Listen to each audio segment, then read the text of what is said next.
Hello again, and welcome to another Crime in Music. I'm your host, Brian J. Kinsley, and with me, as always, my friend Ben Rupel.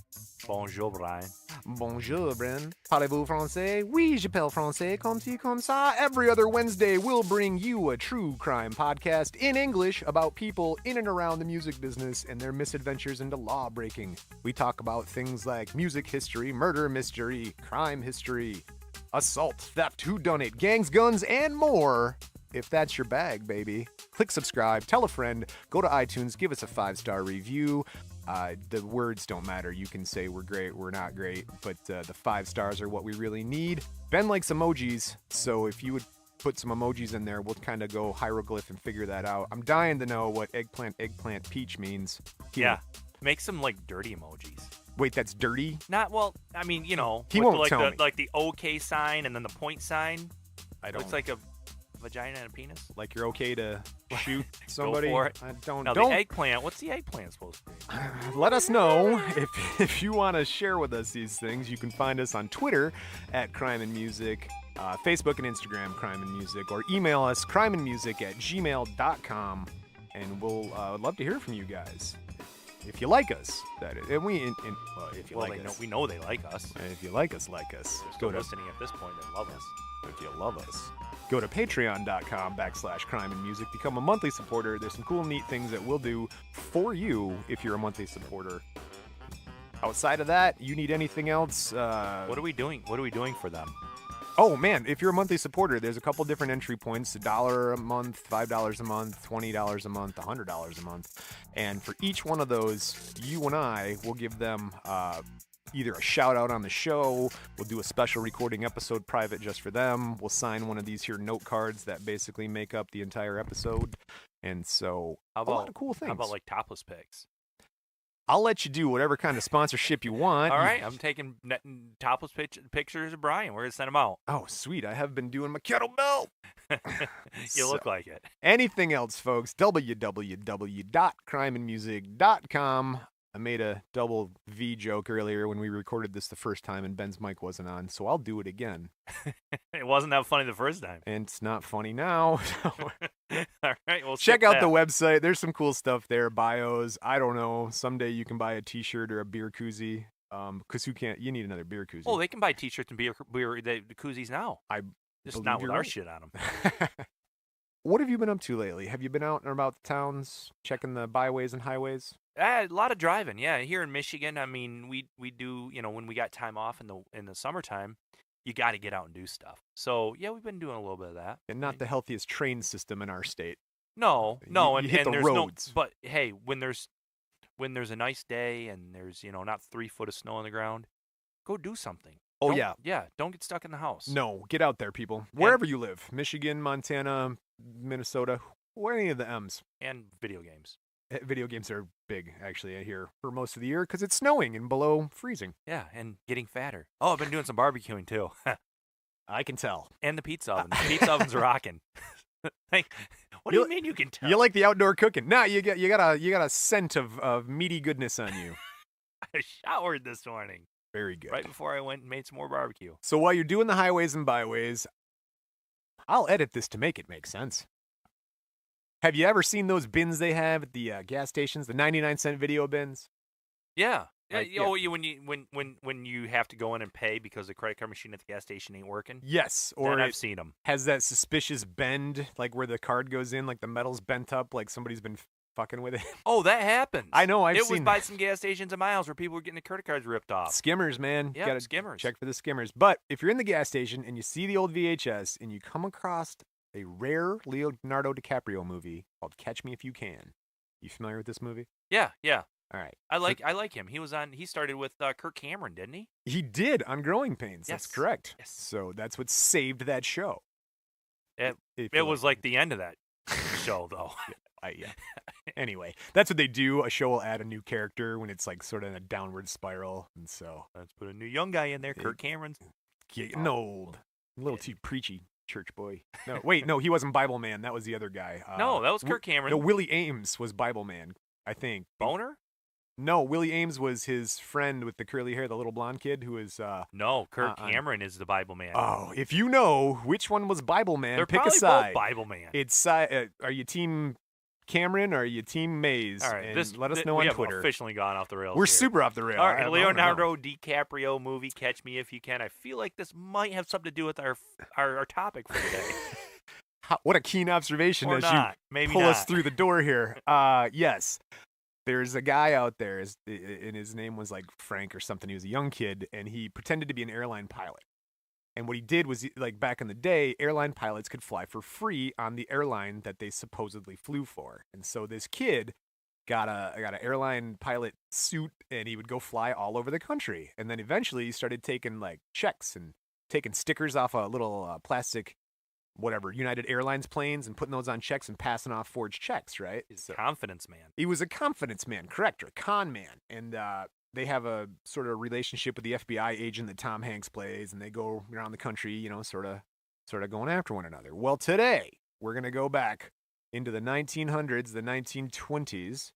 They had planes back then? I mean, I think they were just birds. Did they have chemtrails? Not yet. The government hadn't quite got to spiking the people with chemtrail and vapors, and let's not start the conspiracies. You want to talk about HARP? Oh, dude, it'll change the temperature of the atmosphere. I'm telling you. You can affect the weather. I'm on board. So anyway, that's a different podcast that we haven't started called Conspiracies with Ben and Brian.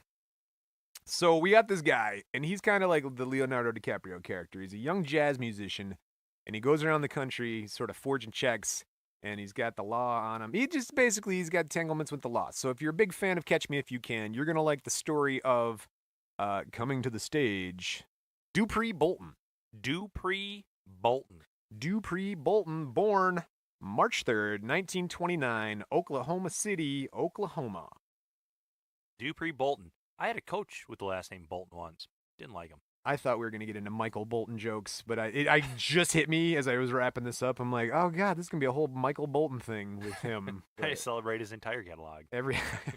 Nice. Okay, so what have I told you here that sounds a little weird just off the bat? In America, Oklahoma City, Oklahoma, 1929. Well, did you say he's a jazz musician? Well, I mean, he's just born on this day, so he's just a baby. But yes, he does become a jazz musician. But all right, for those not thinking about it, because I can see you're not going to go through this with me. Listen, you said numbers. I don't really, right. They don't work in my head. October 29th, 1929 was the stock market crash in America.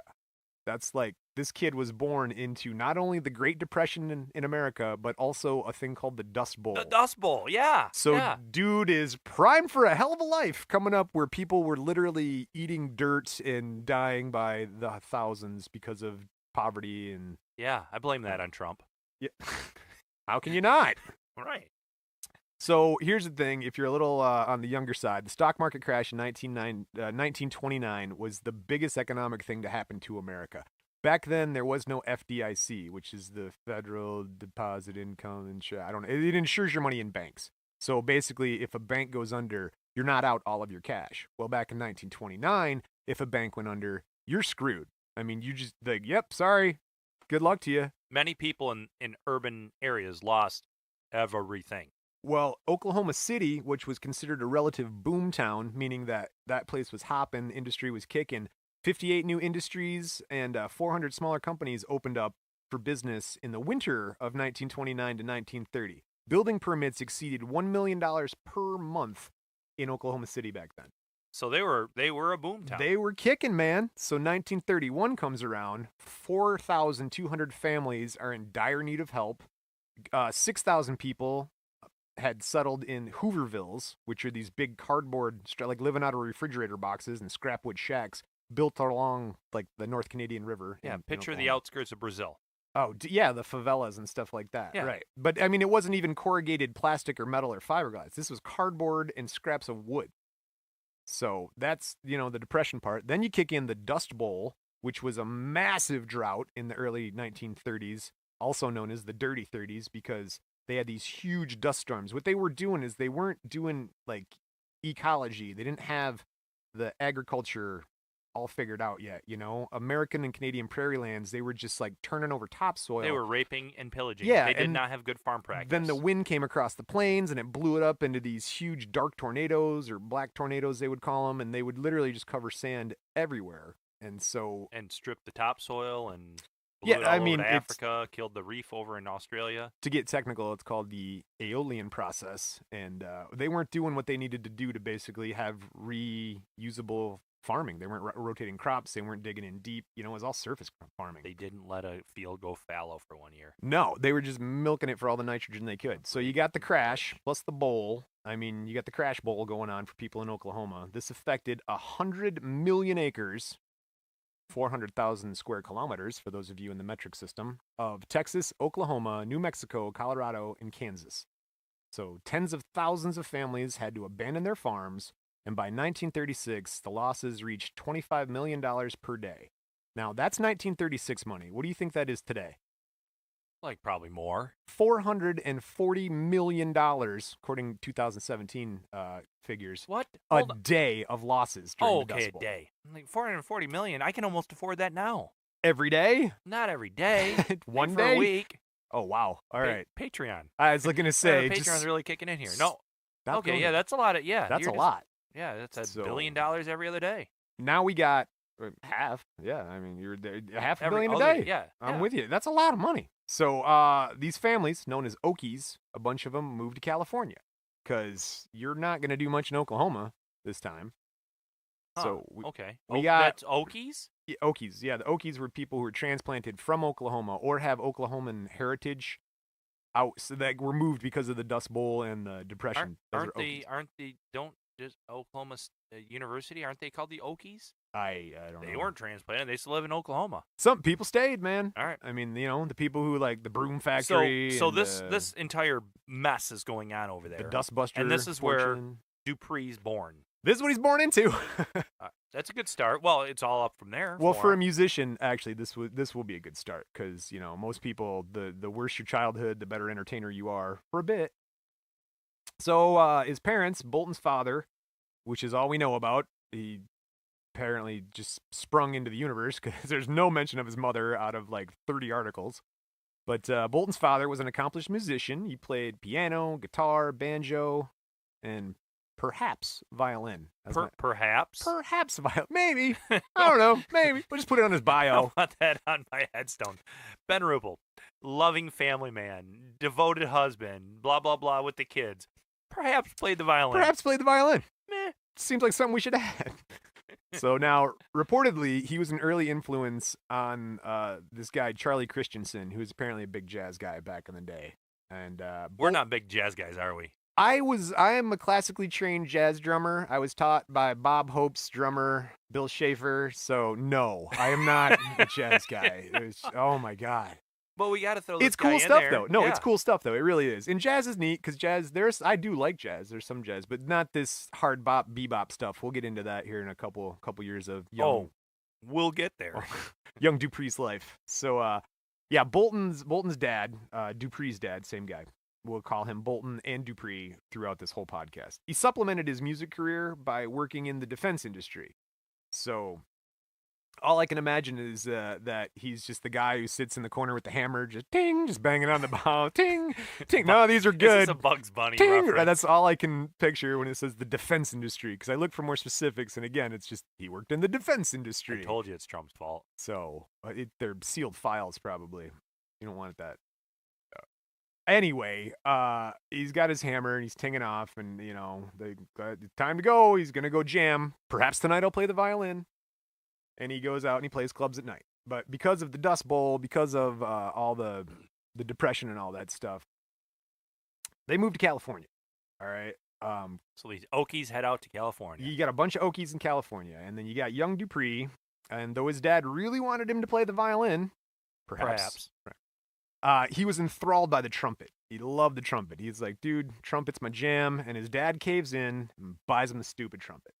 Where'd they move out in California?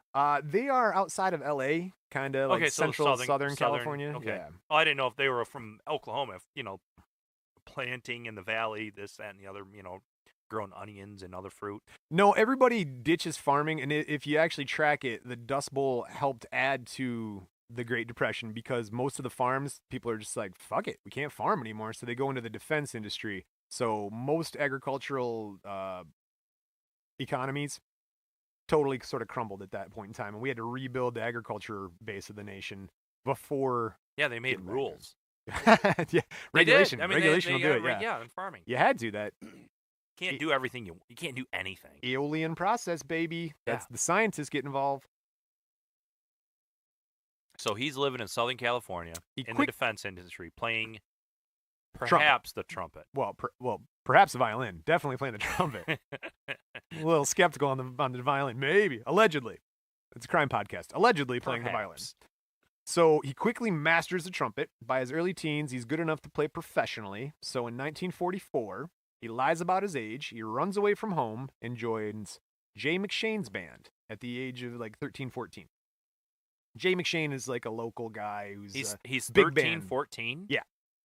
And so his parents actually put out like a thing with the authorities, like missing child, runaway, and all that stuff. Right, because I'm putting it in my own perspective. Oh, yeah, you have a 13-year-old. I have a 13-year-old. I'm like, she just ran away and joined a jazz band? What the hell? No. Oh, you don't know what she did, because that's the other thing that comes up is he changes his name to avoid the authorities. So he's playing these gigs and like, tonight, special guest on the trumpet. No way.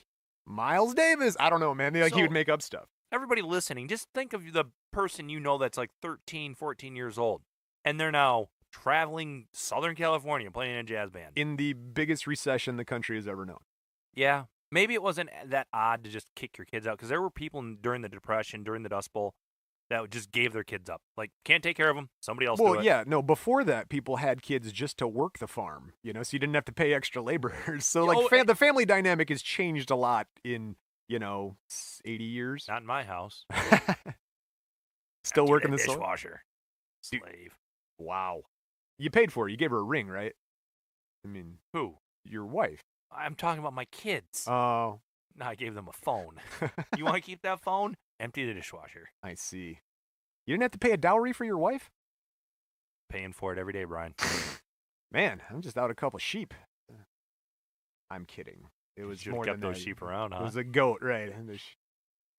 Greatest of all time.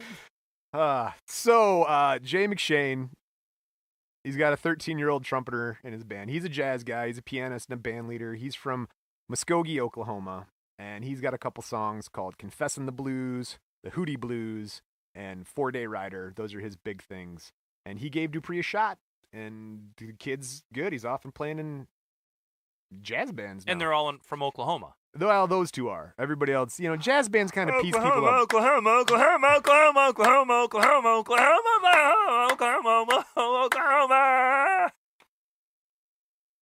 Love that scene. That's great. Wow. So they're on tour. Oklahoma.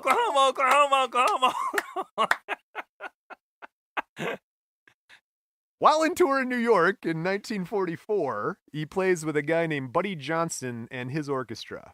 And he's getting bigger, basically. So he's going from Oklahoma.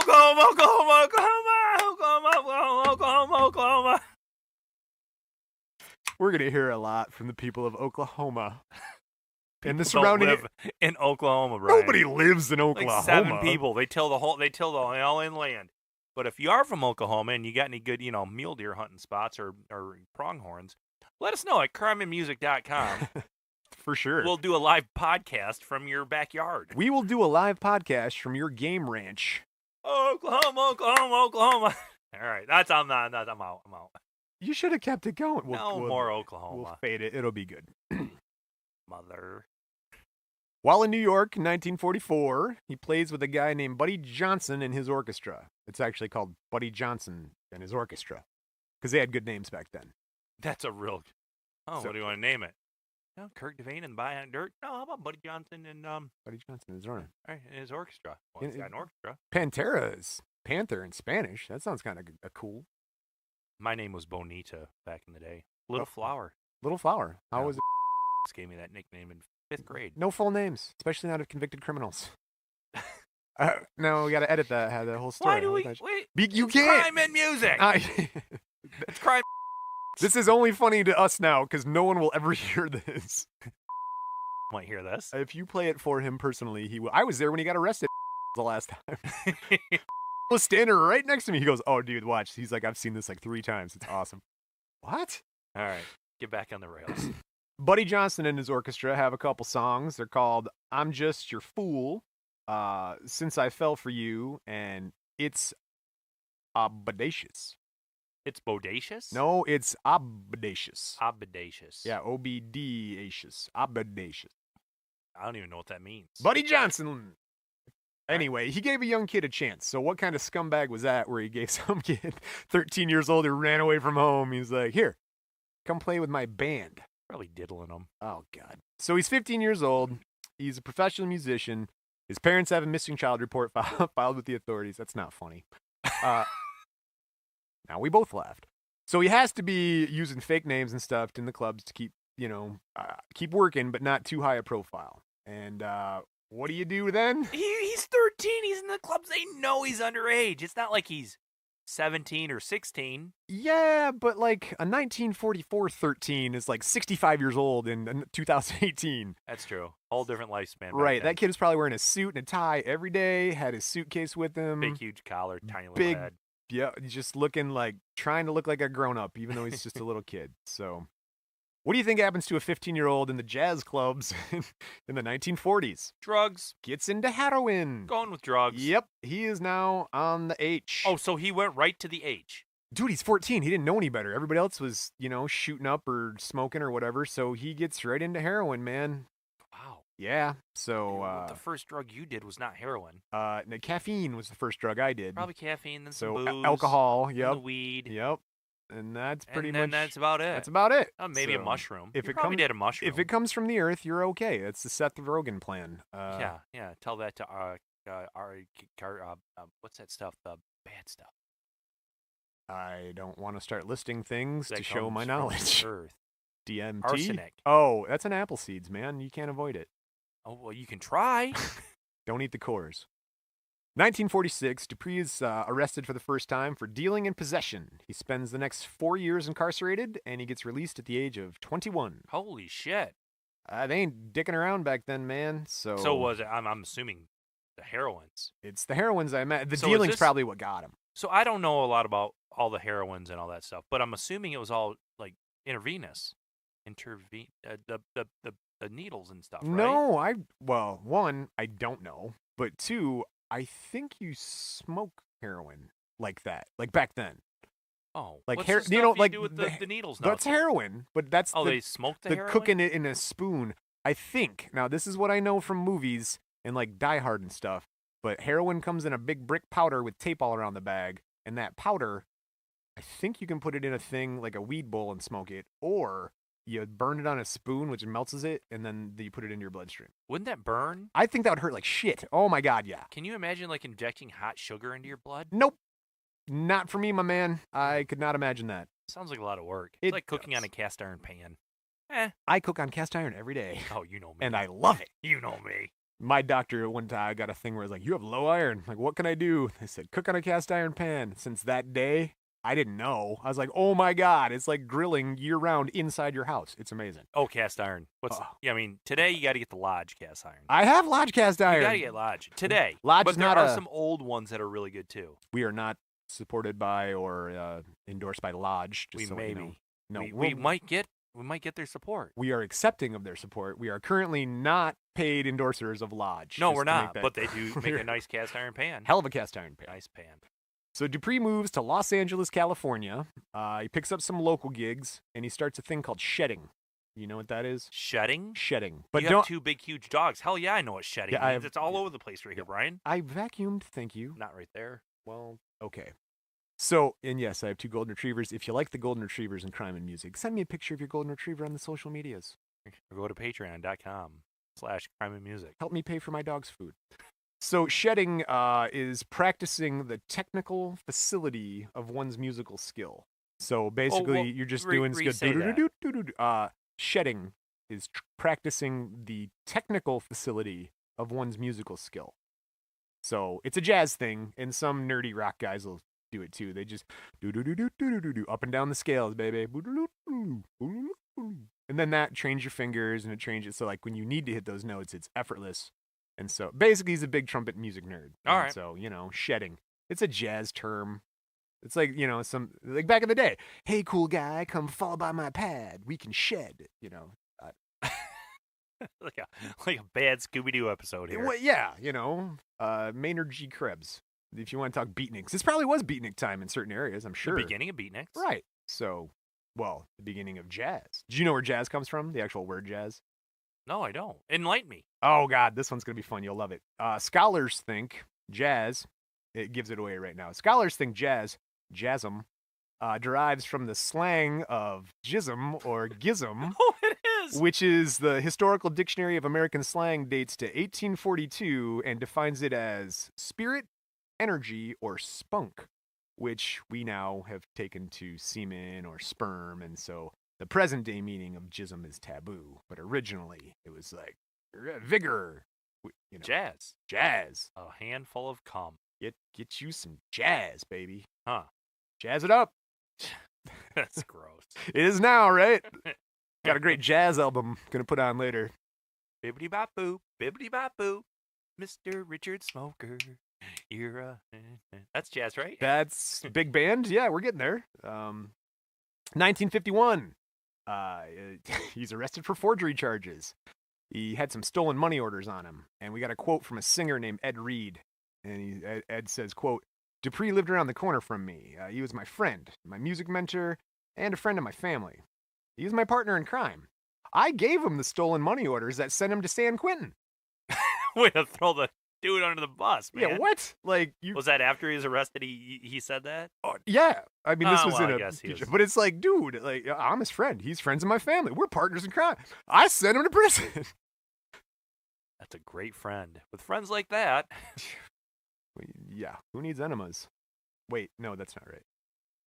So, time in prison. Dupree does 4 years in Soledad or San Quentin or both. Is that the second time he did? Oh, yeah, we're back in. Okay, so he did 4, came back out. Oh, you're going to have fun keeping track of this. Oh, so second prison stint. All right. We'll get number 2. Yeah. So, again, Soledad or San Quentin. He spends time...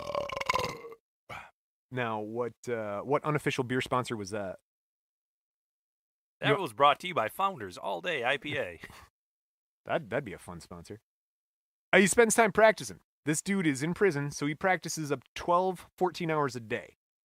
So he's honing his craft. Oh, dude, he's shedding like a mother in there. He's just shedding it up. Some other dude's honing his ass. Yeah. Did they do that in the 40s? I don't know. It was jazz, baby. A lot of jazz. A lot of jazz in prison. Jazz all over. Jazz all over those prison cells. He's released in 1956. So, what do you think happens in 1956? More drugs. He goes back in on another forgery conviction, and almost immediately, he gets another 3 years and more practice time. More jazz. More shedding, more jazz in the cells. A lot of jazz. A lot of jazz. I bet he really, he's like, oh, I got convicted again. I need to go some more jazz. I really think, well, we'll get there. 1959. He's released again. So after number 3. I'm glad you're keeping track, because Learned his lesson. Yep. Straight and narrow. Yep. First thing he did after he got out of prison, he went to church. Donated some money to the like orphans home. Oh, yeah. And Habitat for Humanity, swinging hammers. Oh, totally straight. Helping the homeless. Vowed off alcohol and drugs. Yep. And now he's a full-fledged trumpet monster, right? He's because he's been practicing forever and ever. He gets back into the LA scene. He's killing it on stage at the nightclub jams. And these two dudes, Harold Land and Elmo Hope, big jazz guys. We're gonna say a lot of jazz. Elmo. Yeah, I was working on that earlier and I couldn't do it. Elmo.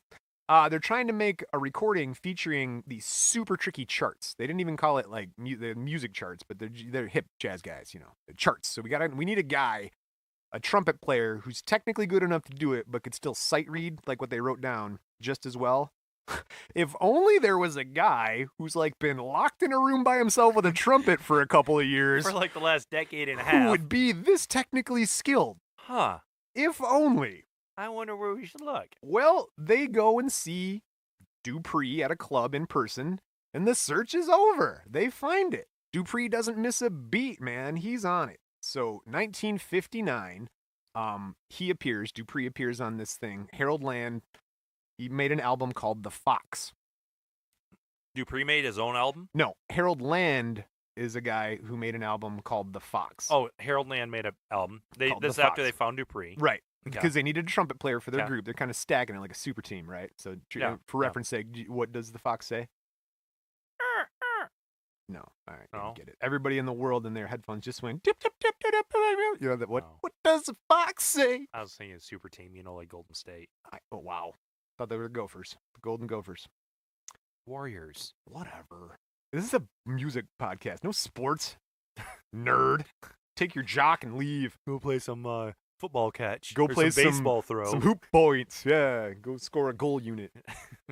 So, okay. So Harold Land puts out this really cool jazz album called The Fox, right? And it features Dupree. So Harold Land is a hard bop, post bop tenor saxophone guy. And The Fox was described as, quote, an excellent, straightforward quintet set. High quality, hard bop. People really liked it. That's a lot of words. Hard quality. What was the high quality hard bop? They were described as what? It was an excellent, straightforward quintet set. So 5 people. Five. Quint. Nice. Right. High quality, so sounded good. All right. Hard bop. Hard bop. Yeah, there's a bunch of different types of jazz. They divide up jazz like hard bop, bebop, post bop, unskinny bop, diddly bop, diddly bop. And that's what it was too, because like you'd have the horns, stuff like that. There's a band I like now called Too Many Zoos, and it's an instrumental horn band, and they're weird like that, and it's kind of cool. It's really upbeat stuff. But that's like your hard bop, and then there's post bop, when the music scene moved on from that, and people weren't squeaking and honking like geese and stuff like that. And so that's kind of sort of where this Fox thing comes in.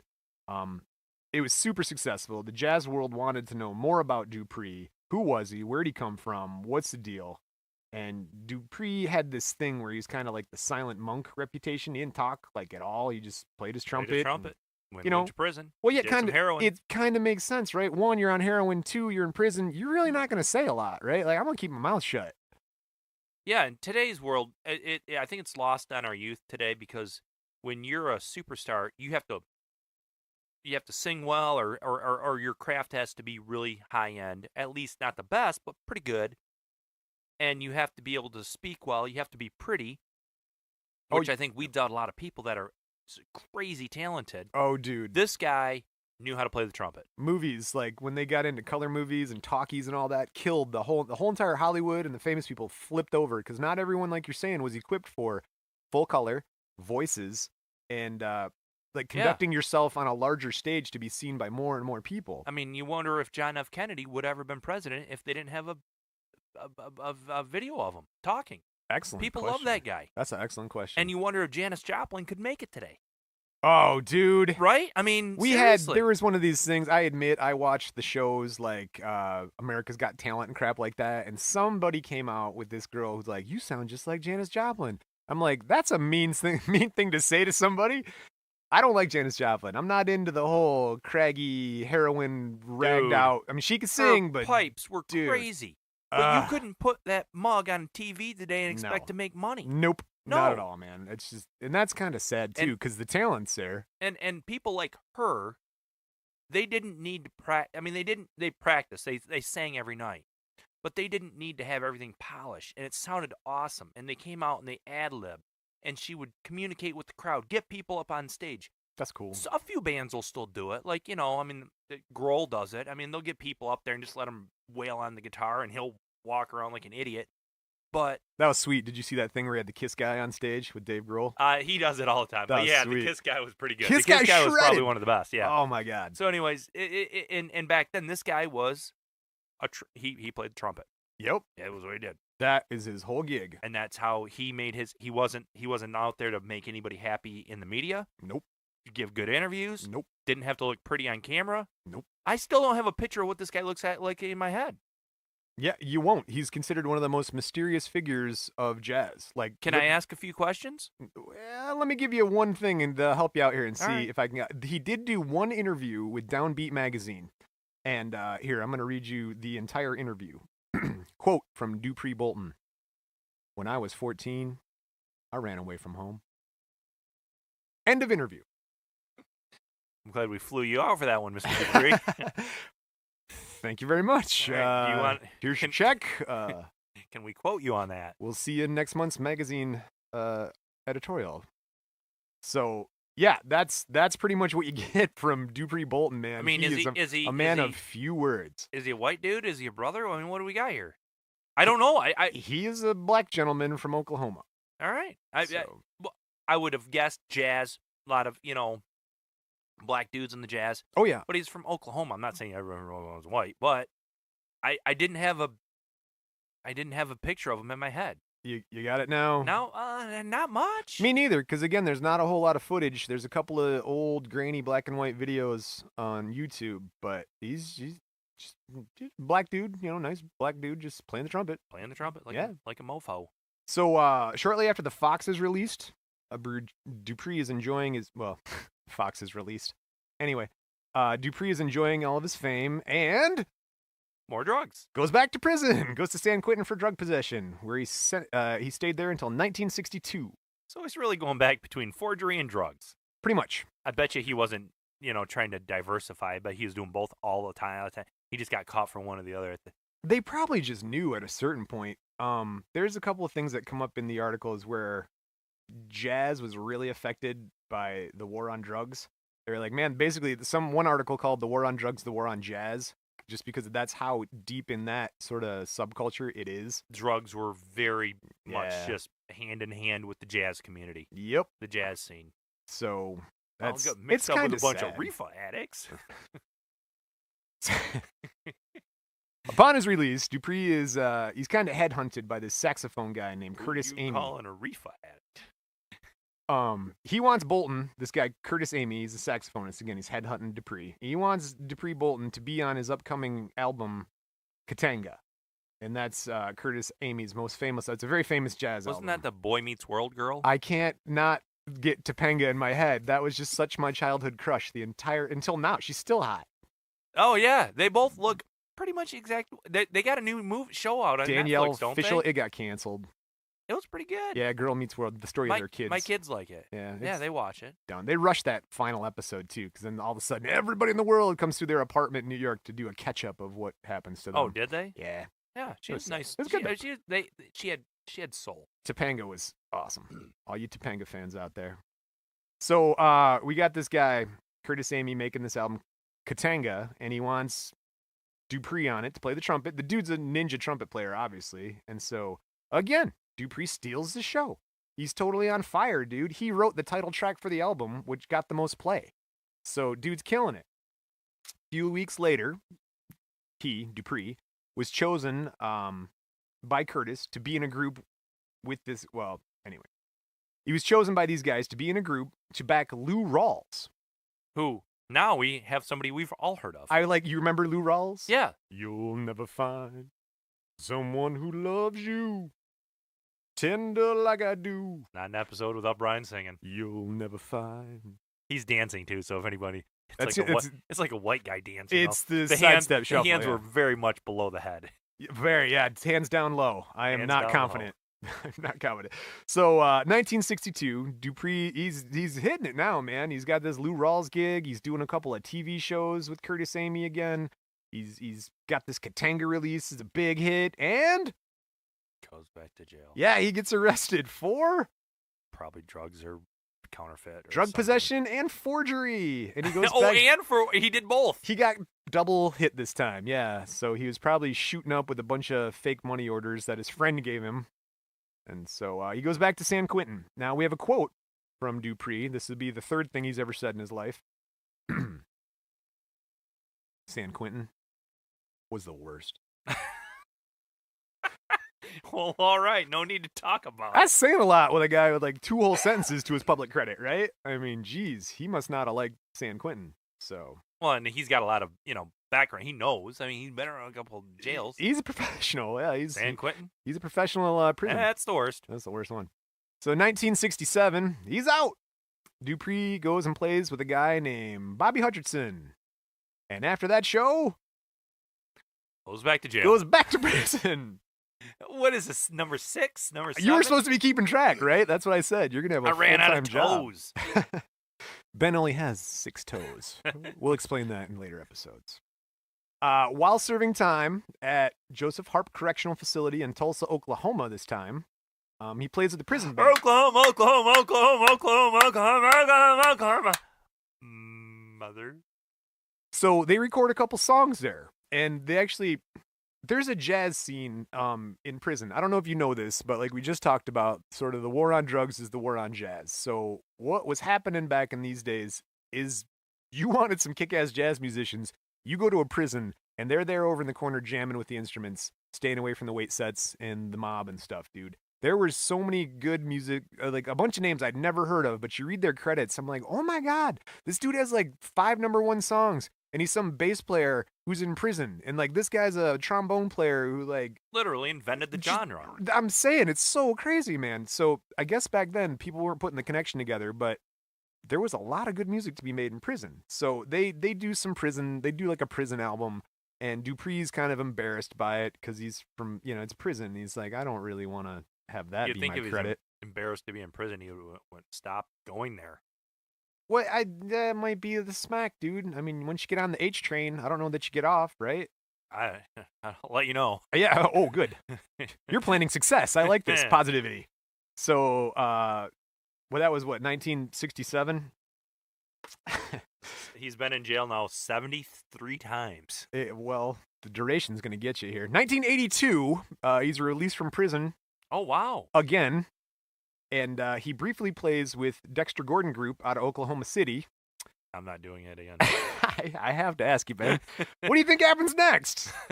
Well, I'm gonna guess he didn't go into the monastery. No, 1989. Dupree Bolton is presumed to move back to the West Coast. He sort of kind of fades out right there. He either gets better at hiding his crimes or he just stops trying. So there's rumors he settles in the San Francisco Bay Area. And he's playing on the streets in small jazz clubs and stuff. He's not what he once was, but every once in a while, he still lets people know that he's not some ordinary dude, right? He like lights the club up. Right. He's like, motherfuckers, you don't know this, but I've been locked in a box with a trumpet for 3 decades, and I know how to blow. And so he'll light it up every once in a while, but he's not the same guy. And so we get to June 5th, 1993. Dupree Bolton, age 64. Dies of cardiac arrest. Yeah, heroin will do that to your heart. Oh, my God. His heart must have just been 64 tweaked. is not that far away for us. Well, I mean, in the grand scheme of things. Yeah, as far as life goes, it's coming around. It's getting closer. It's not getting further away. I'm afraid not. Yeah, and this guy was in prison for so much of his life. Dude, like, all of it, dude. Like, And he was one of these guys in the jazz community. Jazz has never been on the top rung of the music industries. Like popular music, you're saying. Right. I mean, yeah. I'm sure there was a time where some jazz songs were the height of the day, but not the genre as a whole. I get you. And I bet you there's a lot of musicians that came from that jazz arena and came in and played in bands, you know, back up just cover bands, or not cover bands, but what they call studio. Yeah, session musicians or studio musicians. They were top-notch, best. Well, they just weren't marketable. Right. I'm not good by any means, but learning that style of jazz coming up, playing music, when I did get into like rock and all the hippie stuff and all that, and punk and ska or whatever, it was easy because jazz is all that technical. It's a good background to have. So yeah, you could play anything, man. You could go rock or easy listening or big band. Big band was taken off then, Count Basie and all that stuff. Mm-hmm. So you could have transitioned into some of that too. Or you could just do the heroin and go to prison. Well, I think this guy, his story, Dupree's story, may kind of shed a little light on what many stories of that era, of that genre, of the jazz era, in that Depression / World War II era. Yeah. Kind of was this story. His story is many stories. It wasn't a glamorous story. He wasn't a millionaire. He wasn't making crazy money. No. He didn't have some sort of headline O.J. Simpson thing going on.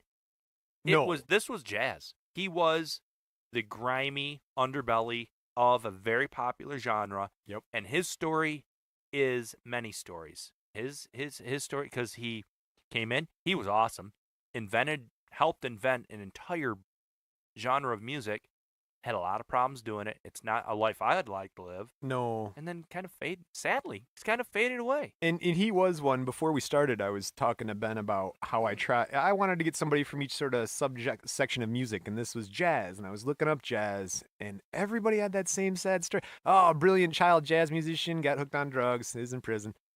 That's the end of the story. You know, you're waiting for that. Like, I picked Dupree because he got on TV. He got with Lou Rawls. He had 4 quotes. He did 3. He spoke 3 times in his life. So yeah, man, but it's sad, kind of, you know? I mean, I wanted these to be sort of fun and sort of happy, but the jazz ones, I guess that's the nature of jazz. I guess it's complex and it's more than what you see on the surface, and underneath it's sad. Because jazz is so upbeat and exciting and fast-paced and dynamic, very dynamic music. Right. But, you know, and you think of, like say, the jazz's close cousin, the blues. Yes. Where everything's terrible and bad and sad and it's emotional. Right. But almost behind the scenes, you got to flip-flop the two.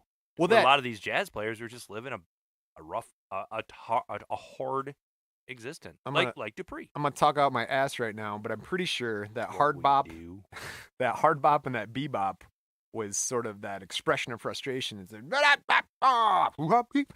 you know, you're like getting those things out without making words, but you've got these sounds that evoke that chaotic thing. I mean, you ran away at 14, right? I would have some pent up things like, and so I've got this trumpet in my face, and so it's, you know, like, he's very clean on the YouTube videos I watched. He's very, I mean, again, you locked in a box with the trumpet for 3 decades, you should be good. But he had a precision. So technically good, man. It was really nice. Well, I can't wait to go check this guy out on the YouTube. So if you'd like to look on the Googles on him. If you'd like to learn more about Dupree Bolton, check out Fireball.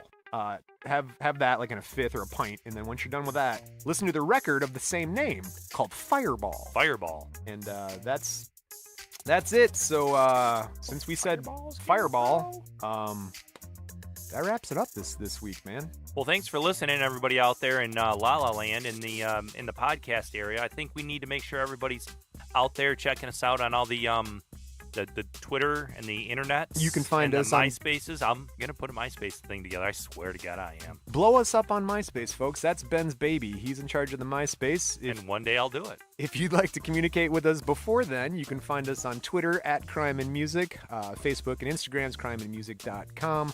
Email us, whatever you like, crimeandmusic@gmail.com. And for all other things Crime and Music, www.crimeandmusic.com.